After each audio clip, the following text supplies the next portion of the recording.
पाकिस्तान जाकर पाकिस्तान को लताड़ना, वो भी आतंकवाद के मुद्दे पर। जावेद अख्तर साहब की बहुत तारीफ हो रही है भारत में और सही तरीके से। उन्होंने क्या कहा? उन्होंने पाकिस्तान को दो टूक आतंक के मुद्दे पर और पाकिस्तान का जो दो मुहापन है उस पर लताड़ा। किस तरह से? उन्होंने ये कहा कि आप पाकिस्तान में इतनी बार पाकिस्तान के गायकों को, उनके संगीतकारों को, उनके फिल्म अभिनेताओं को भारत बुलाया जाता है और उनके इतने कॉन्सर्ट्स होते हैं, उनके अगर एक्टर्स की बात करें तो वो यहाँ की फिल्मों में काम करते हैं। लेकिन जावेद अख्तर साहब ने पूछा कि क्यों नहीं कभी लता मंगेशकर का कॉन्सर्ट हुआ पाकिस्तान में। इसमें बहुत ताली भी बजी पाकिस्तान में, क्योंकि पाकिस्तान एक तरह से बेनकाब हुआ और उनके लोगों ने माना। एक और बात उन्होंने की, 26/11 का आतंकी हमला 2008 में हुआ था। 166 लोग उसमें मारे गए थे और कई देशों के, दर्जन भर देशों के लोग उस आतंकी हमले में मारे गए थे। कहां से आए थे वो आतंकवादी? जावेद अख्तर साहब ने बिल्कुल सही कहा, ना वो नॉर्वे से आए थे, ना वो मिस्र से आए थे, आए तो वो पाकिस्तान से थे। 15 साल होने को आए, सोचिए 15 साल बीत गए। लेकिन पाकिस्तान ने क्या, जिन लोगों ने उन आतंकवादियों को ट्रेन किया उनके खिलाफ कोई कार्रवाई की? कोई कार्रवाई नहीं की। उन्होंने बिल्कुल सही कहा, 15 साल बाद भी वो खुले घूम रहे हैं पाकिस्तान में। हां, वो 10 आतंकवादी तो मारे गए, 9 उनमें से मारे गए और अजमल आमिर कसाब को पहले जेल हुई, फिर उसकी ट्रायल हुई, फिर उसको फांसी पर लटका दिया गया। लेकिन इससे क्या हमें संतुष्ट हो जाना चाहिए? ये जो आतंकवादी मारे जाते हैं, चाहे वो जम्मू कश्मीर में हो या मुंबई में हो या किसी और राज्य में, पाकिस्तानी आतंकवादी अगर इनकाउंटर्स में मारे जाते हैं, तो आप उस तरह से सोचिए कि आतंक का एक बहुत बड़ा पेड़ है, उस पेड़ की जड़ें हैं पाकिस्तान में। जो ये आतंकवादी मारे जाते हैं वो तो महज पत्तियां हैं, उन पत्तियों को आपने काट दिया। उससे क्या उस पेड़ का कोई नुकसान हुआ? कोई नुकसान नहीं हुआ। क्या वो पेड़ कमजोर हुआ? बिल्कुल नहीं हुआ। लेकिन उस पेड़ को काटने में या उसकी बस ये प्रूनिंग जिसे अंग्रेजी में कहते हैं, उसकी बस ये पत्तियां भर काटने में कई बार हमारे वीर योद्धा शहीद हो जाते हैं और ये बहुत महंगा पड़ता है, बहुत महंगा सौदा है भारत के लिए। लेकिन यही चला रहा था दशकों से। इसमें जो परिवर्तन आया वो परिवर्तन था बालाकोट एयर स्ट्राइक। 26/11 का जो आतंकी हमला हुआ वो मुंबई में हम लोगों ने कवर किया। हम लोग गेटवे ऑफ इंडिया पर थे, ताज में, हम लोग मेरीन ड्राइव पर भी उसको कवर कर रहे थे, सीएसटी पर भी कवर कर रहे थे, वो जो जूइश घर था वहां पर भी हम इसको कवर कर रहे थे और लगातार 4-5 दिन, हम हफ्ते भर, आज तक की टीम वहां पर थी, मैं खुद उसे कवर कर रहा था। भारत ने क्या कोई कार्रवाई की? Air chief marshal Fali Homi Major जो उस समय एयर चीफ थे, उन्होंने कहा कि भारत के लड़ाकू विमान तैयार थे और डॉक्टर मनमोहन सिंह से जाकर उन्होंने अनुमति भी मांगी कि अगर आप अनुमति दे तो हम पाकिस्तान को सबक सिखाया है। लेकिन वो अनुमति नहीं दी गई। अच्छा, क्यों नहीं दी गई? क्योंकि भारत में एक मानसिकता थी, यानी पाकिस्तान तो एक परमाणु हथियारों से लैस देश है। भारत के पास भी परमाणु हथियार है, पाकिस्तान के पास भी परमाणु हथियार है। तो अगर दो परमाणु हथियार वाले देश में अगर आप लड़ाकू विमान भेजेंगे तो न्यूक्लियर वॉर हो जाएगी। अरे यही तो गोली पाकिस्तान देता आया है, लगातार यही गोली दे रहा है। लेकिन आप सच्चाई देखिए, इतिहास हम लोग असल में कम पढ़ते हैं और कम समझते हैं। और मैं आपको पुराना इतिहास भी नहीं बता रहा। 1998 में जब परमाणु परीक्षण हुए तो 1999, एक साल बाद कारगिल में लड़ाई हुई, भारत ने फिर लड़ाकू विमानों का इस्तेमाल किया। क्या न्यूक्लियर वॉर हुई?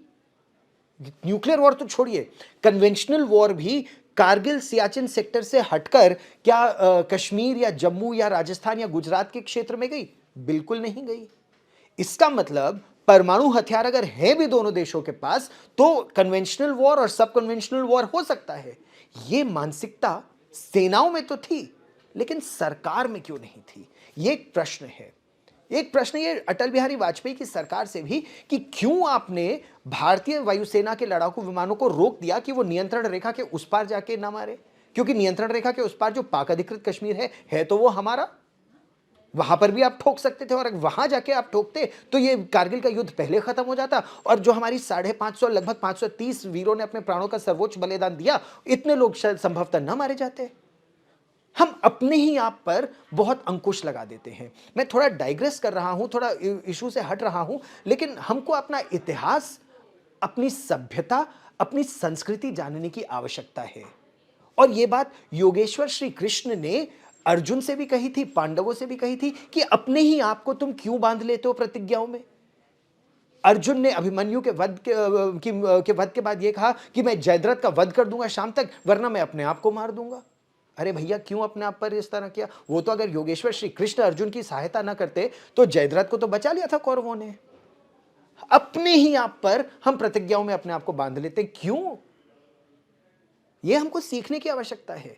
ना तब सीखा, ना कारगिल में अपने आप को प्रतिज्ञाओं में बांध लिया कि नहीं, हम एलओसी के उस पार अपने लड़ाकू विमान नहीं ले जाएंगे। अरे ले जाओ ना। क्या कर पाया पाकिस्तान? कुछ कर पाया पाकिस्तान? जब पाकिस्तान ने पुलवामा में हमारे 40 सीआरपीएफ के जवानों को मारा, तो उसके बाद भारत ने मारा ना, न केवल नियंत्रण रेखा के उस पार हमारे लड़ाकू विमान गए, बल्कि इंटरनेशनल बॉर्डर के उस पार खैबर पख्तूनख्वा प्रोविंस में बमबारी की। अब पाकिस्तान भले ही कहे कि केवल उनके कौवे मारे गए या पेड़ कटे, इज्जत तो खत्म हो गई पाकिस्तान की वायुसेना की। क्या वायुसेना है, क्या ये डिफेंस सिस्टम है उनका कि भारत के 14 लड़ाकू विमान उनके देश में घुसे आए, बमबारी की और लौट गए? तो ये समझने की आवश्यकता है। उसके बाद अगले दिन पाकिस्तान की क्या हिम्मत हुई कि वो हमारे इलाके में घुस पाता? फिर भी हिम्मत नहीं हुई। पाकिस्तान ने क्या किया? उसने एक बहुत बड़ा पैकेज माने एक बहुत बड़े लड़ाकू विमानों का मिशन उसने शुरू तो किया, और कई तरफ से वो लड़ाकू विमान आए, लेकिन एक लड़ाकू विमान भारत की सरहद के अंदर नहीं घुस पाया। अपनी ही सरहद पे उन्होंने एक तरह से एक ट्रैप प्ले किया, और विंग कमांडर अभिनंदन या ग्रुप कैप्टन अभिनंदन, उन्होंने न केवल नियंत्रण रेखा फिर पार की, बल्कि पार करने के बाद एक F-16 लड़ाकू विमान को गिरा दिया। अगर वो पकड़े भी गए, लेकिन उसके बाद क्या हुआ? उसके बाद मैं आपको पाकिस्तान की संसद में जो बात हुई वो बता रहा हूं, जो पब्लिक डोमेन में है। पाकिस्तान की संसद में कहा गया कि उस समय के जो थल सेना अध्यक्ष थे पाकिस्तान के, और पाकिस्तान में सबसे ताकतवर आदमी उनका आर्मी चीफ होता है, पाकिस्तान के आर्मी चीफ के बारे में कहा गया, और उनके विदेश मंत्री शाह महमूद कुरैशी के बारे में, कि उनके पैर ऐसे थर-थर कांप रहे थे। अब थर-थर क्या पैर उनके कांप रहे थे कि 9 बजे तक या अभिनंदन को वापस कर दो या भारत मिसाइलें छोड़ देगा। तो सोचिए पाकिस्तान कितना डरा हुआ था। यही नहीं, उसके बाद एक और बात मैं आपको कभी और विस्तार से बताऊंगा कि प्रधानमंत्री नरेंद्र मोदी ने, हालांकि ये बात उन्होंने दिल्ली में नहीं की, उन्होंने गुजरात चुनाव के दौरान की, कि उन्होंने पाकिस्तान को एक चेतावनी दे दी थी कि अगर विंग कमांडर अभिनंदन को नहीं छोड़ा गया तो आज की रात होगी कत्ल की रात। ये होनी चाहिए मानसिकता कि दुश्मन के पैर थर थर कांपे। अपने आप को किसी प्रतिज्ञा में नहीं बांधा कि हम एलओसी नहीं पार करेंगे। अरे एलओसी क्या, इंटरनेशनल बॉर्डर पार करके मारेंगे, और खैबर पख्तूनख्वा में मारेंगे कि उसके बाद तो पाकिस्तान खत्म हो जाता है। संदेश क्या है? पाकिस्तान का कोई कोना सुरक्षित नहीं है अगर पाकिस्तान आतंकवाद यहां भारत में फैलाए। लेकिन यह बात केवल क्या सरकार की करने की है?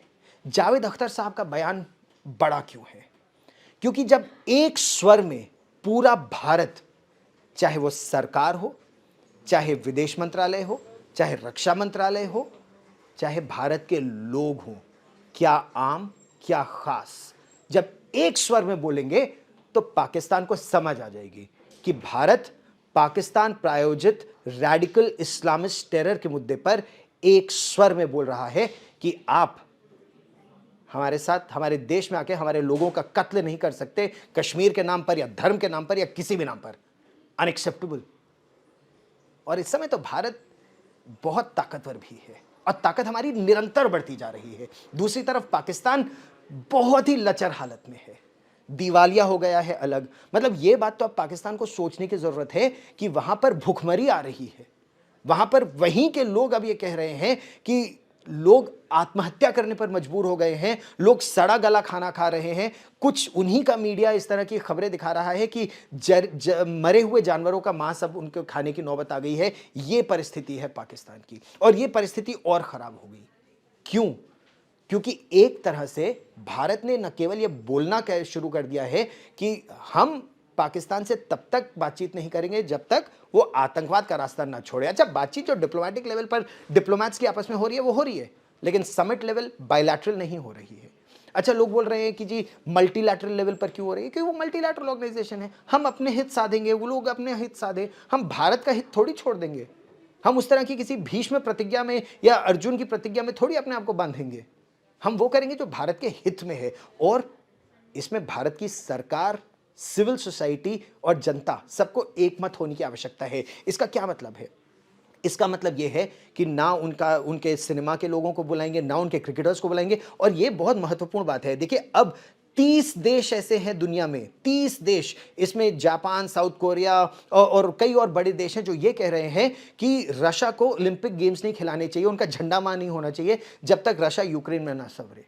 अब आप सोचिए, जो भारत में अनर्गल बातें इस तरह की करते हैं कि स्पोर्ट्स को पॉलिटिक्स से नहीं जोड़ना चाहिए, वो किस तरह की मूर्खता करते हैं। ये लोग कर रहे हैं ना, स्पोर्ट्स है ना, और ये आज तो पहली बार हो नहीं रहा। आप याद करिए 1980 मॉस्को ओलंपिक्स, अमेरिका और वेस्टर्न कंट्रीज, कितने देशों ने उसको बॉयकॉट किया था, और उसके जवाब में जो लॉस एंजलिस गेम्स हुए थे 1984 में, उसमें पूरा सोवियत ब्लॉक नहीं गया था। तो स्पोर्ट्स हमेशा फॉरेन पॉलिसी का हिस्सा रहा है दुनिया भर में, केवल भारत पाकिस्तान में क्यों अलग हो। हमारा राष्ट्रहित स्पोर्ट्स से तो ज्यादा बड़ा है ना। और न केवल बायलैटरल क्रिकेट, आप ये भी सोचिए कि साउथ अफ्रीका को जब तक रंगभेद नीति थी, वहां पर अपार्थाइड जब तक था, तब तक साउथ अफ्रीका को नहीं खिलाते थे इंटरनेशनल स्पोर्टिंग इवेंट्स में। तो क्या रंगभेद की नीति आतंकवाद से ज्यादा गंदी थी?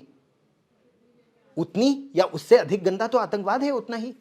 तो जब तक पाकिस्तान सरकार के तौर पर as an instrument of state policy, जब तक पाकिस्तान आतंकवाद का इस्तेमाल करता है, मत खिलाओ पाकिस्तान को। और जहां भारत की शक्ति इतनी ज्यादा है, भारत को इस शक्ति का इस्तेमाल करना चाहिए कि आईसीसी से पाकिस्तान को बाहर करो, और अगर ऐसा नहीं होता तो अपनी शक्ति दिखाओ। और ये देखो कि पाकिस्तान की जनता मजबूर हो जाए, उनकी सेना और उनकी सेना और आतंकवादियों में ज्यादा फर्क है नहीं वैसे। एक वर्दी पहनता है, एक वर्दी नहीं पहनता, लेकिन काम मेंटालिटी दोनों की सेम है। तो इसीलिए जब तक Pakistan India centric terror, Bharat में आतंकवादी भेजना बंद ना करे, तब तक पाकिस्तान को बॉयकॉट और आइसोलेट करने की नीति अपनाने की आवश्यकता है। चाहे वो आपके सिविल सोसाइटी हो, आपका सिनेमा हो, आपका क्रिकेट हो, आपकी सरकार हो, हर मंच पर बायलैटरल से शुरू किया है, उसको मल्टीलैटरल तक ले जाने की आवश्यकता है। ये दबाव निरंतर हर भारतवासी को बनाने की आवश्यकता है। एक शुरुआत हुई है, अब इस यज्ञ में, राष्ट्र निर्माण के इस यज्ञ में हर भारतीय को एक आहुति डालने की आवश्यकता है, ताकि आतंकवाद रूपी इस राक्षस का वध हो सके।